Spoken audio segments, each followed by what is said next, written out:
Hello everyone, welcome to our talk. The topic we are going to talk about is construct macOS cyber range for red blue teams. I am Yishan Chen. I researched this topic with my partner Yanda Lin. We are currently intern of CyberWeek Technology Research Team. More and more malicious apps and APT attacks now target macOS and making it crucial for researchers to develop threat countermeasures on macOS. In this research, we attempt to construct a macOS cyber range for the evaluation of rating and blue team performance. For the rating part, we made an empirical study about recent APTs related to macOS based on the MITRE ATT matrix. Then, we implement a goal-based rating emulation tool for macOS and repurpose several real-world malware to enrich our playbooks. Moreover, we designed a storyline for the whole attack lifecycle. For the blue team part, we survey and integrate several tools to detect the attack and label MITRE attack techniques. Finally, we present an attack defense association graph for evaluation. At the end of this talk, we will also release tools mentioned in this talk, including attack defense association graph, goal-based rating emulation tool, integration of several tools, and attempt to label the attack techniques. Here is the outline today. There are many 4 parts. First, we will talk about our proposed attack defense association graph. Then, the rating part, including 3 kinds of rating tools and our attack storyline. Third, the blue team part, we will introduce and make a comparison of some analysis tools on macOS. In the end, we have a demo of our cyber range. There are more people and companies using macOS currently. While we don't have much experience for macOS attack and defense, that is, blue team may not be familiar with macOS attack and defense techniques, and tools for investigating are not sufficient as well. On the other hand, there are more threat actors conducting APTs target macOS recently, such as APT28 and diverse hacker groups. Thus, it's crucial for researchers to survey these attack techniques and develop threat countermeasures on macOS. What we want is to build a cyber range for red team and blue team. It can be used to test security products and tools, and it can also be used to train blue teams and investigate APT on macOS. Therefore, we have to build a realistic environment. We survey for the most common and critical techniques for threat actors, including malware and APT reports. Not only malware itself, we also focus on life cycles such as discovery, persistence, and lateral movement techniques. We mapping them to the MITRE attack matrix and establish an attack defense association graph. It can give us an overview of the whole attack and describe the relationship between APT actors, techniques, evidence, and analysis tool. We will discuss it later. Here is the red blue team workflow we propose. There are 4 steps. First of all, we have to build an environment with 1 or more macOS devices. It can be real machine or virtual machines. Then the red team can attack with our rating emulation tool or any general red. On the other side, the blue team collect any possible evidence for detection and labeling. Finally, we generate an attack defense association graph for evaluation. We have a rating emulation tool and several repurposed malware for ratings and a modularized tool which is an integration of several macOS forensic tools for blue teams. They can easily extend or replace our tools with their own tools, no matter rating or blue team tools to our cyber range. Next, my partner Yanda will talk about the Attack Defense Association graph. Hi, I'm Yan Lin from SciCraft. Let me introduce an analysis graph, which is the association graph of attack and defense. This graph provides an essential function for the blue team to assess the attack. Before explaining how to generate a graph, let me point out some of the advantages of the association graph. First, we can identify the commonly used technique by the attacker. Second, we can also set the development direction of forensic tools. Last, the importance of each technique can be made more apparent as the number of malware samples increase. Later, we'll illustrate these points with some examples so you can have a better understanding of these benefits. Our generating idea is to find the relationship between the attack side and defense side, so we can use relationship for further analysis. Most people will come up with this kind of graph. This graph shows the relationship between the attack side and defense side with basic information. We can see that there are 3 malware on the attack side and 2 forensic tools on the defense side. The graph shows that tool A, for example, can detect malware A and malware B, and tool B can detect malware A and malware C. However, as you can see, the relationship of detection is too abstract, so we came up with the graph to show more detail about the relationship. This is the graph we came up with. It shows how each tool detects the malware. On the attack side, you can see that we decompose malware's behavior into a list of techniques. Similarly, each forensic tool has its capability to collect different kinds of evidence. So, from this graph, we can know that evidence A, for example, can potentially detect technique A and technique E. So, we can conclude our generating idea into the following step. First, we need to identify the attack techniques from each malware. Then, we can find useful forensic tools to generate the evidence we need. Last, we link the attack techniques with the evidence to build out the relationship of detection. Next, we're going to focus on the list of techniques that we're using.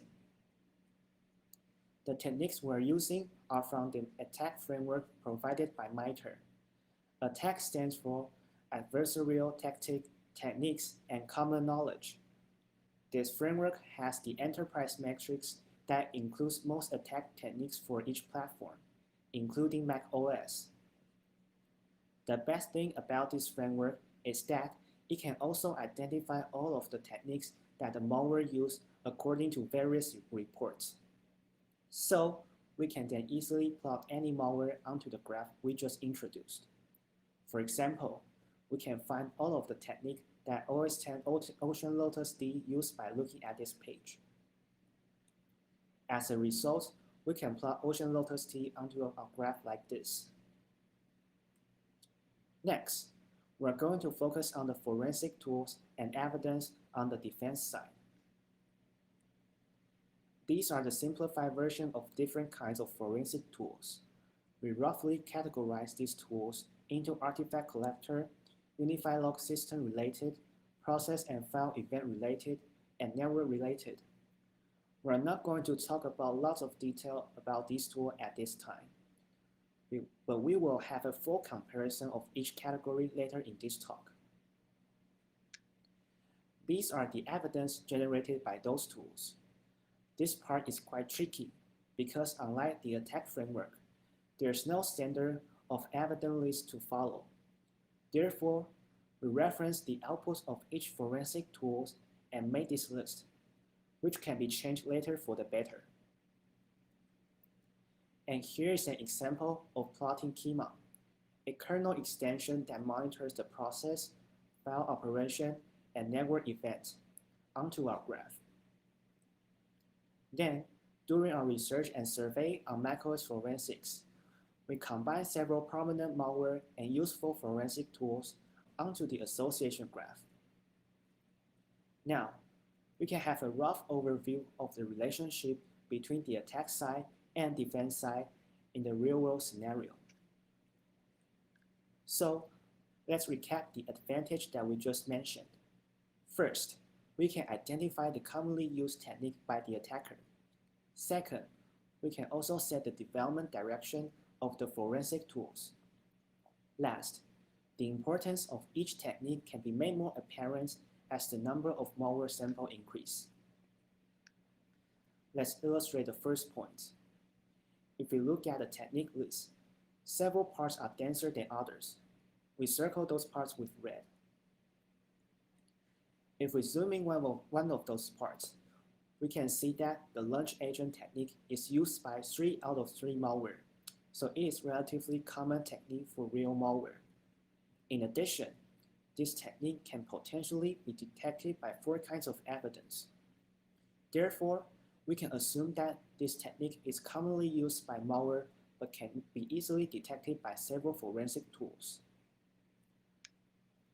To illustrate the second point, we can look at a technique that are used by malware but cannot be easily detected by any of the available evidence. We circle those parts with blue. If we zoom in one of those parts, we can see that it is hard to detect the obfuscated file or information technique due to its abstract definition and variability. However, we can set the detection of this technique as the forensic tool development direction, so we can try to utilize other technology such as machine learning to solve this problem. Last, with the example below, it is clear to see that as the number of malware samples increase, the importance of each technique can be easily determined by the density of the relationship between the malware and the technique. So, these are the benefits of using the association graph. Next, my partner will talk about constructing cyber range for the red team. In this session, I am going to talk about our rating tool. The objective of this is to conduct realistic attack with a complete attack chain. It must be various and realistic. It should cover lots of techniques used in real-world malware. Thus, we collect and develop a series of rating tools, including open-source RAT, repurposed real-world malware, and a self-made tool with a full attack storyline. Remote Administration Tool, or RAT in short, is a tool that provides several features to control remote machines. There are a variety of features on RAT, such as command execution, screenshot, and keylogger. It can be a kind of malware, and it is just the major target we want to apply to our cyber range, since it can conduct more advanced attacks depending on the attacker or rating. There are lots of open source RAT for different platforms. We choose EvilOS 10 and Puppy as part of our rating tool. EvilOS 10 is for macOS, and Puppy is a cross-platform RAT written in Python. We believe that this well-developed RAT can be a reference for malware developers. Therefore, the implementation and detection of this tool should be considered when developing blue team tools. Repurposed malware is to repurpose and reuse malware for the attacker and rating. As far as I know, this concept was first proposed by Patrick Waldorf from Objective-C in RSA conference. He introduced it very detailed in his talk. We just introduced it briefly here. For attacker, repurposed malware can save lots of time and money to develop a new malware, and it can disguise themselves to some degree. On the other hand, for researchers, we can have a quick glance at its functionality and have an instant response to it. We apply it to our rating tool since we need realistic attack, and a repurposed modern malware is exactly what we want. With it, we can test blue team tool with some state-of-the-art technique rapidly in our cyber range. We repurpose 3 modern macOS malware, including FruitFly, Apple Jesus, and Decos. With our self-made C2 server, we can conduct lots of advanced attacks instead of just execute it. The following pages are about the steps to repurpose a malware for rating. First, we have to analyze it to figure out its compatibility. This is not like the general analysis. We don't put much attention on reversing. We focus on the iteration of C2 command and its corresponding handlers. We have to find out its C2 server address at first and patch it to our self-made C2 server. Then, we send different commands and monitor its operation to find out the C2 command and their arguments. We can monitor different kinds of events, such as network event, file event, keyboard event, and mouse event in this step. After analysis, we can build a custom C2 server to control this malware. The main problem of repurposed malware is that we don't know whether this custom C2 server can control the malware completely. In our experience, we usually reverse the binary to find some clues of the format of its protocol and C2 command before monitoring. This is actually a trade-off between analysis time and completeness. Finally, we can put this malware to our cyber range, and the rating can control it to conduct some advanced attack with our custom C2 server. Next, we are going to talk about our rating emulation tool GDOR. Our rating emulation tool is named GDOR. It is developed in Go language and was compiled on Linux. It complements the open source Red Puppy and is equipped with lots of macOS techniques. Most importantly, it integrates with MITRE attack techniques. It can generate logs to record every technique it uses. The main feature of GDOR are that it can keep persistence through launch agents, connect to C2 server automatically, and provide a useful interface for attackers, and look out SSH configuration and infect to other devices. We survey lots of malware reports and samples to design the functionality of GDOR. The reason we developed it is that we need an emulation tool with a full attack storyline. It should be modularized so that we can equip new attack techniques on it at any time. We designed an attack storyline for the rating. First, macOS Routine 1 download a file from a malicious site, which can run a malicious command to download the latest GDOR from the C2 server and execute it. GDOR will look out its SSH configuration to infect other possible routines. We will discuss the storyline in detail later. Here is a MITRE attack matrix with only macOS related techniques. We highlight the techniques not implemented on GDOR. There is at least one technique highlighted in every category. This technique composes our attack storyline from initial access, persistent discovery to lateral movement. Let's talk about our attack storyline with GDOR. Here is the architecture of our storyline. There are two macOS devices, macOS 1 and macOS 2 as routines. macOS 1 has Golang compiler version 1.8. We use it to be an initial access point. macOS 2 has Open SSH server, and macOS 1 can connect to it through the SSH key stored in macOS 1. Rating can use GDOR, RAT, or repurposed malware to attack. Blue team use our Blue team tool, macOS Collector, and macOS Monitor to collect evidence. We will have a demo of GDOR in this architecture later.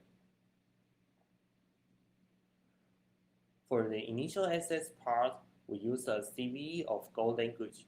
It happened on Golang version before 1.8.4, and we use version 1.8 here. It can run malicious command upon gathering the Golang package. We upload a Golang package on GitHub, and it contains malicious command to download and execute GDOR from our C2 server. Unlike other language users, Golang users usually gather packages from GitHub. I think that it is reasonable to use this CVE as an initial access point.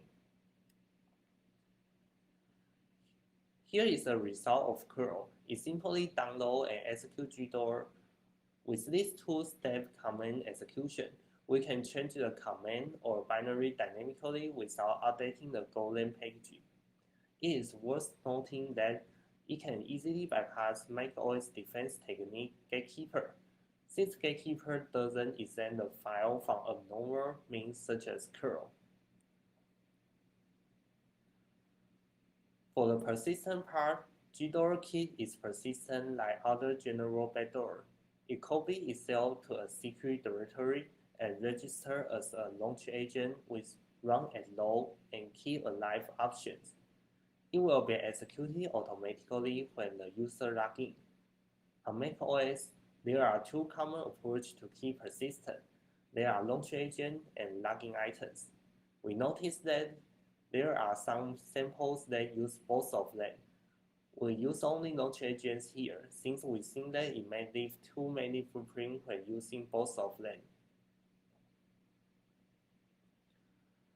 For the lateral movement part, GDOR lookout SSH configuration and look for any possible macOS devices to infect. There is some information in the SSH configuration file, including hostname, IP address, unencrypted key, and remote username. GDOR tries to infect to other devices with this information. It checks the operating system of the remote machine at first, then copy itself to the remote machine and execute. In our environment, we have two macOS devices connected together through SSH protocol, and one can connect to the other one with an unencrypted SSH key. Actually, using SSH to infect other macOS devices is not realistic at all, since only few people will enable SSH server on macOS. While this method can still work if the remote machine is Linux or any other operating system, we can execute commands to download different RAIDs depending on their OS. Our C2 server provides an interactive shell to manage all victims. It can transfer files between server and victims, execute shell command, take screenshot, and provide a privilege escalation module. We will discuss the privilege escalation module later. With a C2 server, the red team can use shell command and screenshot to do some discovery on the victims. We collect a lot of commands we can use on macOS, such as uname, ps, ifconfigure, and nested. The red team can use them to have a quick look at the victim and collect some credentials. After discovery, we can send sensitive data like SSH configuration file, SSH private key back to the C2 server. For the privilege escalation part, GDOR uses a spoofing privilege helper to gain root privilege. It pretends to be the setting application to ask for authentication. In our story, the red team can use screenshot and shell command to find a good opportunity. For example, when the user is watching YouTube, we can find the browser in the process list, and we can also take a screenshot to confirm it. Then, the red team can launch an Apple script which can pop out an authentication window through GDOR. After escalation, it executes GDOR with administrator privilege. Here is a screenshot of the situation mentioned previously. It pops out a privilege helper with sentence setting want to match enter a password to allow this when the user is watching a YouTube video. After being executed as root, GDOR still keeps its persistent at first. It registers as a launch daemon with run at low and keep alive option, and it will execute GDOR as root privilege on boot. Launch daemon is similar to launch agent, while it is a system-wide daemon provided by the administrator. Here is a demo of GDOR. Here is the files of GDOR. Server is a C2 server. It will serve the client and setting app. Client is our GDOR, and setting app is the privilege escalation module. Now we execute a server. Here is a command you can use, including ls, to show the all clients, and C command to connect. This is the first macOS routine, macOS 1. Its IP is 30.132. This is the second macOS routine, macOS 2. Its IP is 30.133. There is an open SSH server on macOS 2. We can connect to it through SSH config in macOS 1. Here is the config file, including hostname, username, and key file. Now we connect to macOS 2.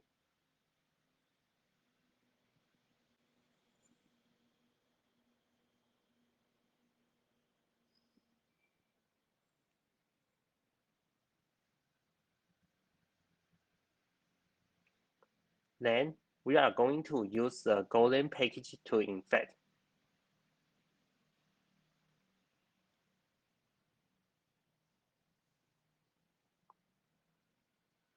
Here is the golem package on GitHub.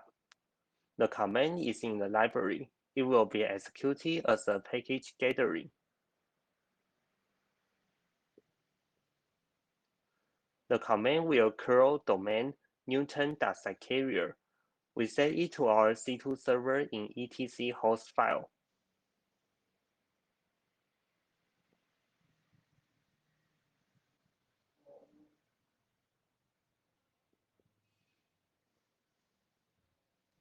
Now we use go-get to get this malicious package.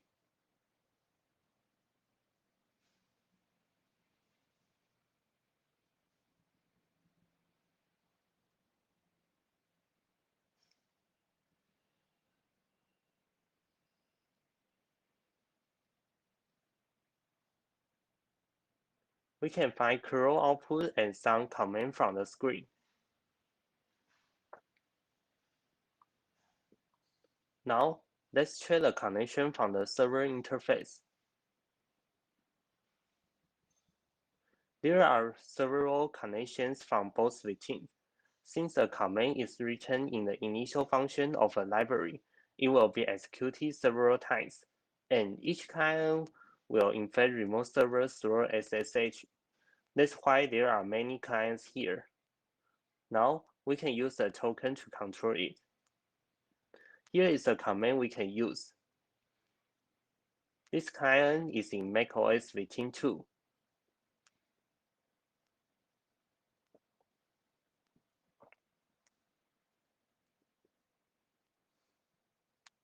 Then we try to connect to macOS routine 1.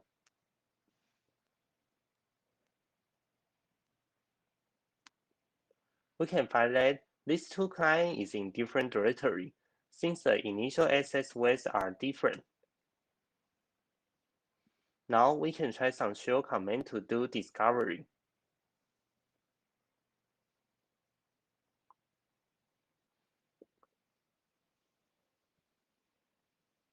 Then we check the launch agents.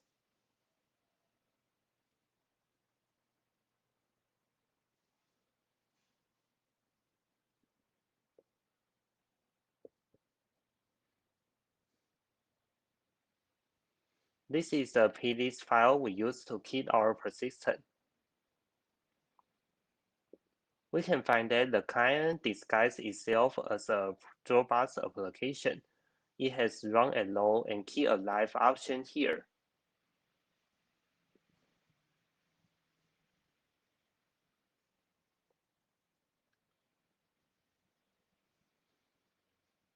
Now we are going to use the privilege escalation module to get root privileges. We use an Apple script here. Here is the command we use. It executes a client with administrator privilege. We disguise it as a setting application. The main script is the setting binary.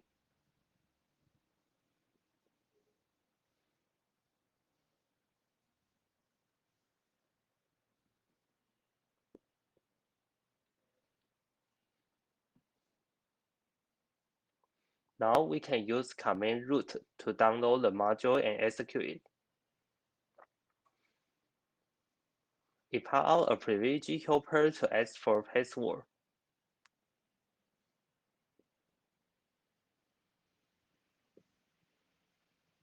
Then we can find a client with root privilege.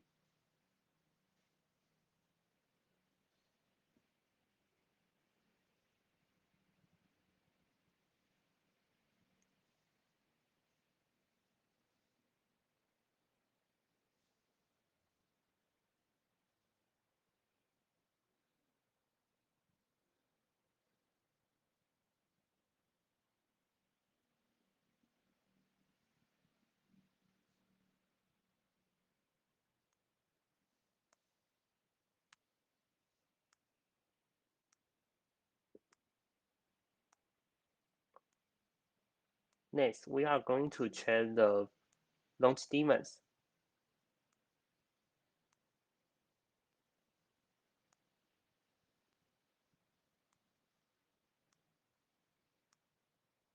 Here is the playlist file in launch daemons.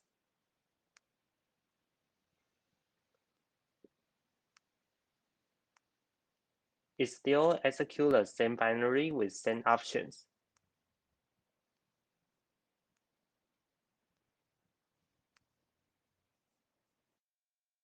This is a log file it generates. We can choose the file based on the client token. The log file records time and technique ID. Next, my partner is going to talk about the blue team. So let's construct the cyber range with attack for the blue team. First, let's compare the forensic tools. We're going to compare these categories, including artifact collector, unified log system related, and process and file event related. The artifact collector collects the forensic evidence by gathering information from various system files, including system plist, various database files, and the local file system. Automatic, OS Query, and OS 10 Collector are the free collecting tools that are available on GitHub. Automatic was developed by CrowdStrike since 2019. It is easy to use and highly configurable, so users can collect any part of the artifact from the system they want.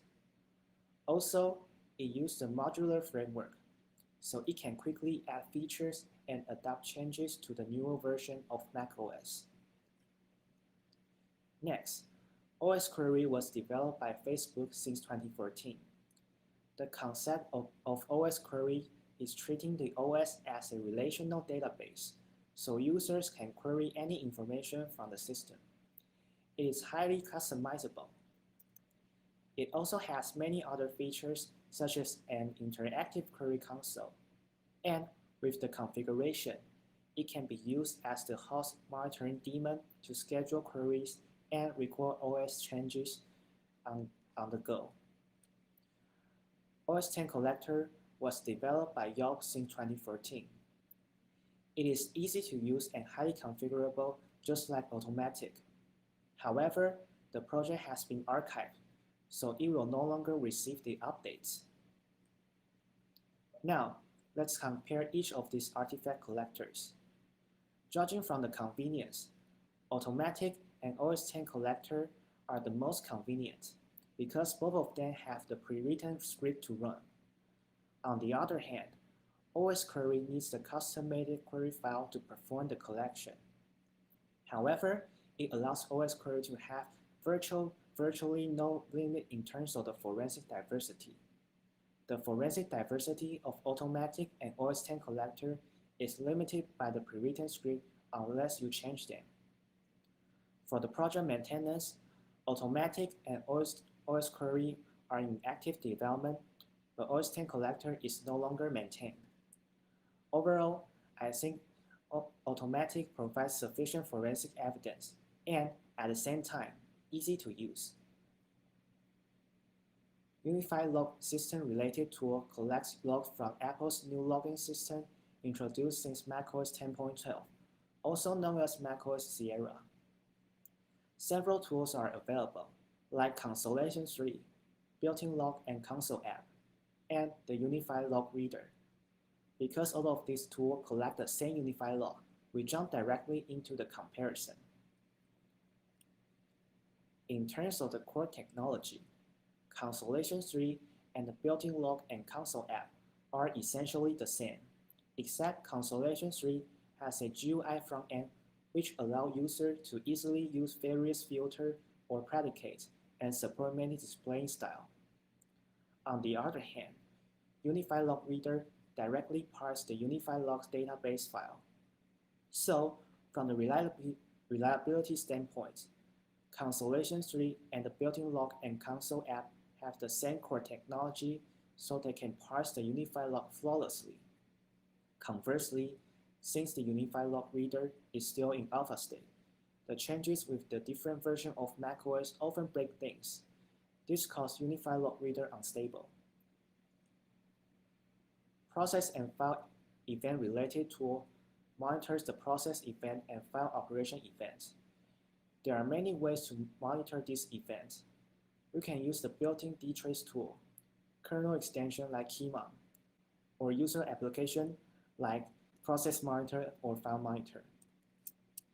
There are many built-in dtrace tools. Each of them has its capability to monitor certain events.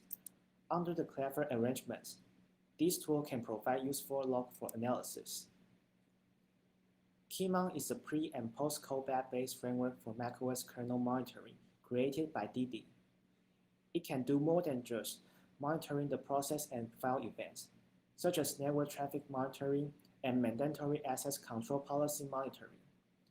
In general, from an attacker perspective, this framework can help achieve a more powerful rootkit.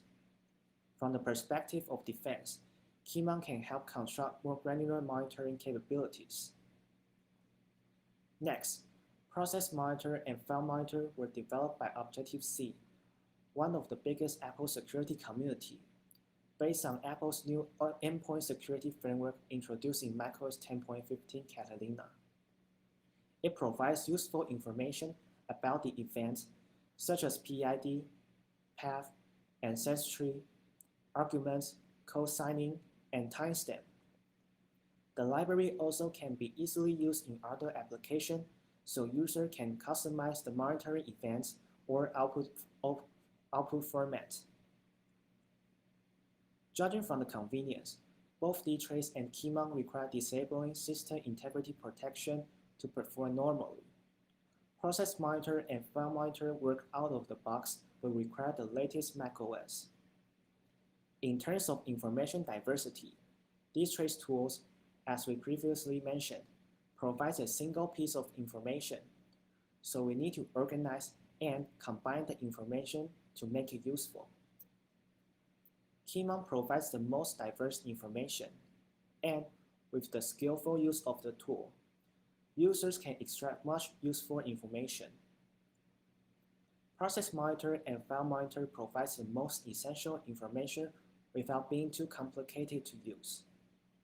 I think the monitor application based on the endpoint security framework will become the trend as Apple is deprecating the kernel extension. Okay, after comparing forensic tools in each category, let's talk about the tool integration. Our motivation for integration is to simplify and automate various operations of each forensic tool. There are many problems that we found during the test of many machines. First, the tool installation process is cumbersome. Each tool has its own dependency and requirements, so the installation might not be straightforward. Second, the usage of each tool is quite different, so we sometimes have to check the manual of each tool. Next, repetitive action and command on many machines reduce productivity quite a lot. Last, the output format of each tool is different, so it is hard to combine and analyze data afterwards. So, our goals are the following. First, we want to easily install all requirements and dependency of each forensic tools. Second, we want to modularize each tool so we don't have to worry about the usage. Third, we want to have the customized running scripts so we don't have to memorize the commands of each tool. Last, we want to unify the output format so we can easily utilize the result. So, our results of the tool integration are macOS Collector and macOS Monitor. macOS Collector is the combination of artifact collector or the submodules, and the submodules are swappable and configurable.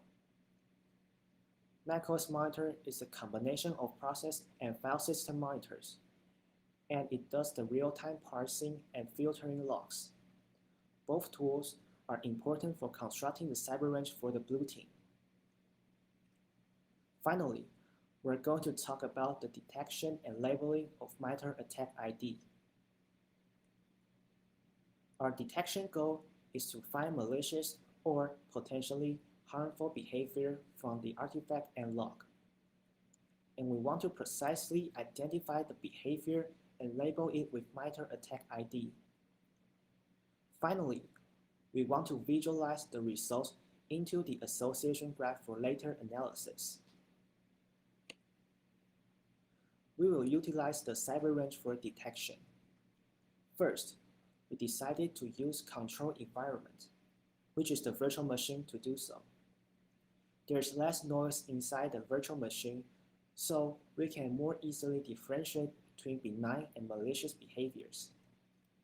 We construct the cyber range with the following architecture, which are collecting architecture, filtering and detecting architecture, and visualizing architecture. This is the collecting architecture. We can see that there are many operations between the before state and after state.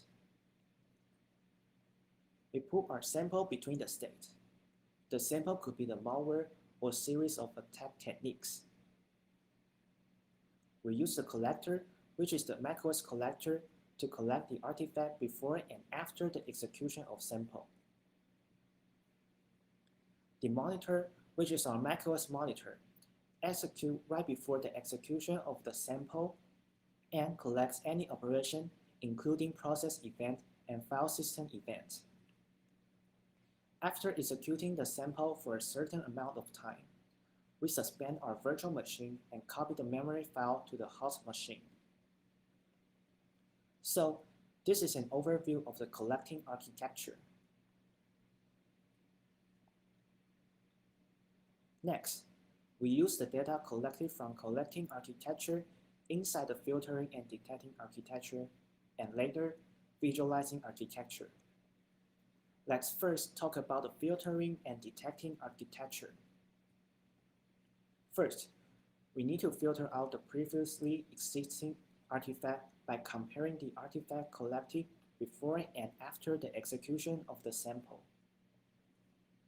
Then, we call the combination of artifacts, logs, and memory collectively as evidence. Finally, we use the detecting rule to detect malicious behaviors and labeling them with MITRE ATT&CK ID.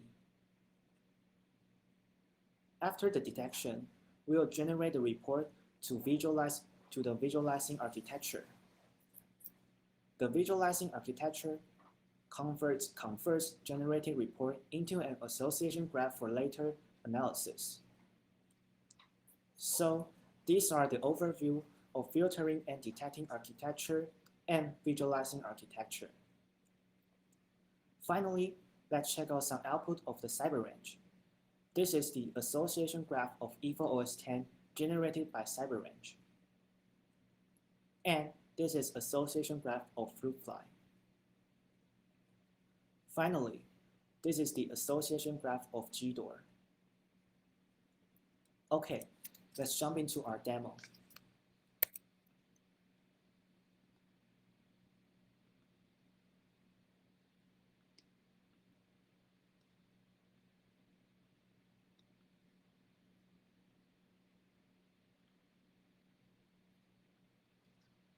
In this demo, we're going to run gdoor inside our CyberRange.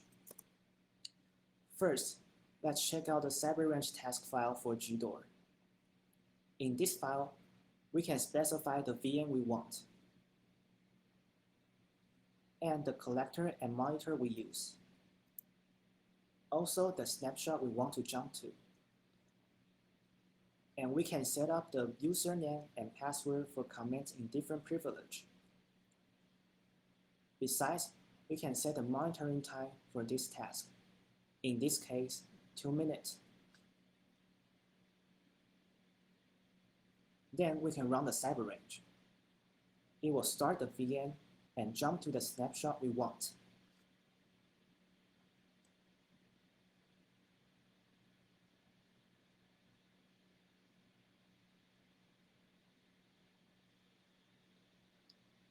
Let's first open the terminal for the preparation.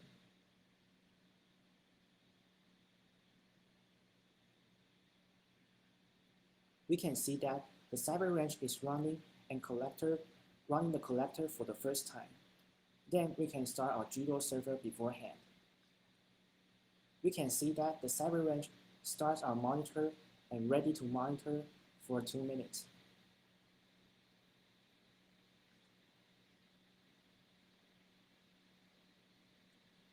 Then we switch back to VM to run the vulnerable command.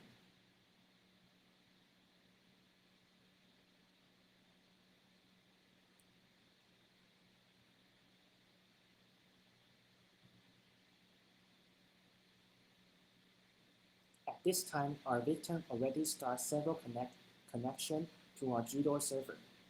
We can see that by listing the connection. Then we choose one to connect. Notice that all the connections are in user permission. Then we can start to run several commands on our victim. We can list the process. We can check the network interface configuration. We can list the TCP connection.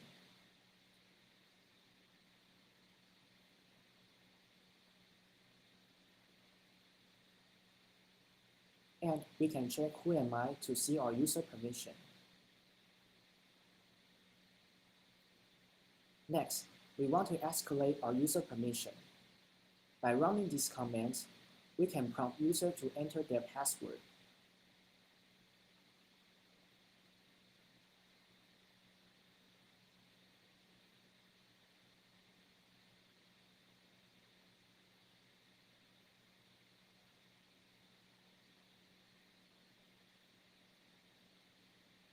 Then we can get the root account successfully. If we list our connection again, we can see that there is a connection with root permission. And we can connect and check who am I again.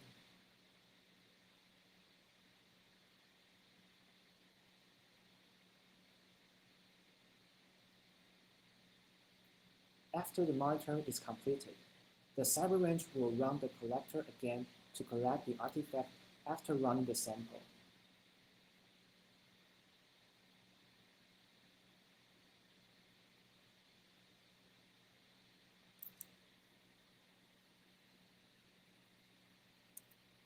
Last, the CyberRange will run through the filtering and detecting architecture, and finally, the visualizing architecture. And it will show up the association graph inside our browser. We can interact with the graph by clicking on each node. If we click on gdoor, it will highlight all of the techniques we just used in our demo. If we click on the technique, it will highlight the related malware and evidence.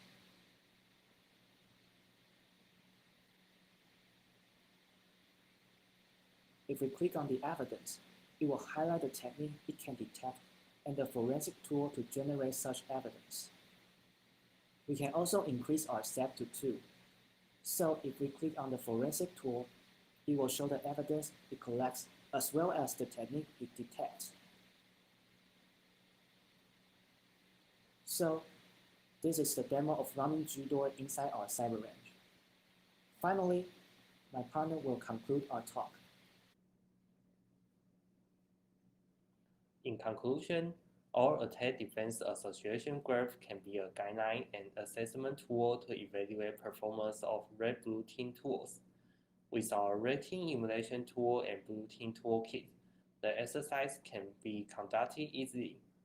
Our cyber range could be useful in red-blue team training, cyber exercise, and security product testing.